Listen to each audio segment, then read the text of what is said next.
بسم اللہ الرحمن الرحیم۔ آج دانیال بہت خوش تھا کیونکہ وہ پوری جماعت میں اول آیا تھا۔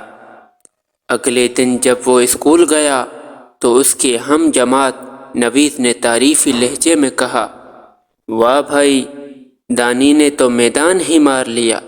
یہ سن کر دانیال نے غرور بھرے لہجے میں کہا، ہاں، اور کوئی میری برابری بھی نہیں کر سکتا۔ وہاں موجود اس کے ساتھیوں کو یہ بات بری لگی۔ رفتہ رفتہ وہ تکبر میں مبتلا ہو گیا۔ غرور کی وجہ سے دوستوں کو خاطر میں نہ لاتا۔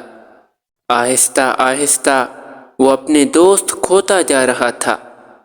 وقت گزرتا رہا اور سالانہ امتحان قریب آ گئے۔ ایک دن وقفے کے دوران دانیال کلاس روم میں داخل ہوا تو ٹھٹک کر رک گیا۔ نوید اور احمد پڑھائی میں مشغول تھے۔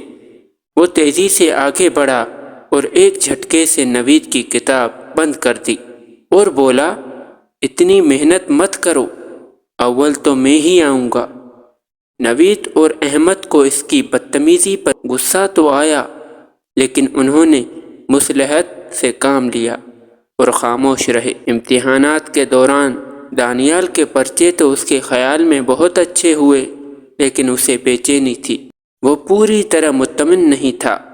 سالانہ امتحان کے نتائج کا اعلان ہو رہا تھا۔